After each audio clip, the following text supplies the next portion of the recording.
So Tay-K's family members and friends are right now upset, heated, outraged at the recent ruling in the Dallas shooting where a former cop by the name of Guyger, she just received a sentence of 10 years for the murder of an unarmed black man in his own apartment.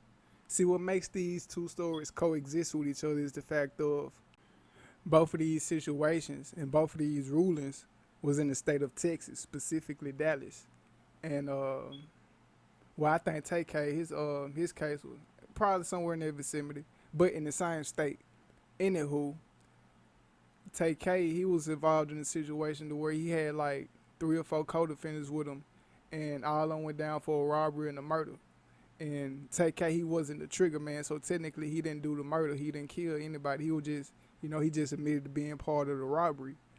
And he received 55 years just for his role on it, and was accused of the murder too. Now, as far as the ex-cop, Amber Guyger, in Dallas, she killed an unarmed black man because she thought someone had intruded his apartment, which it was him, and she made the claim it was dark, she couldn't see, and what have you. But ultimately, she ended up taking the innocent man's life in his own home. And ruling just came out recently to where that she will receive 10 years for that. And I'm going to put the screenshot on the screen for you guys so you guys can read what Tay-K's sister has to say about this whole situation.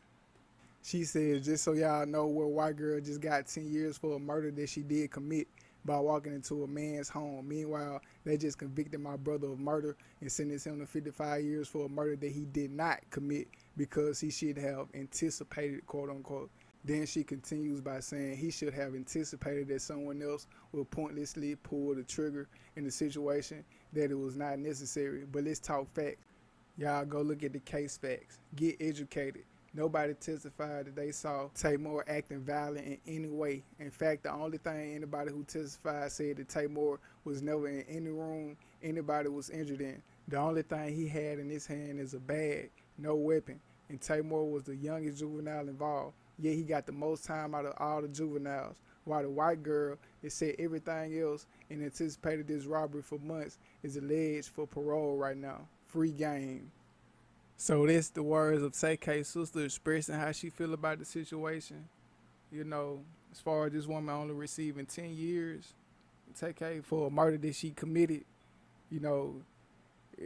true be told, in the system, like, it don't matter your intentions, like, if you committed a crime to that magnitude, hey, it just, I think the least thing you can get is manslaughter.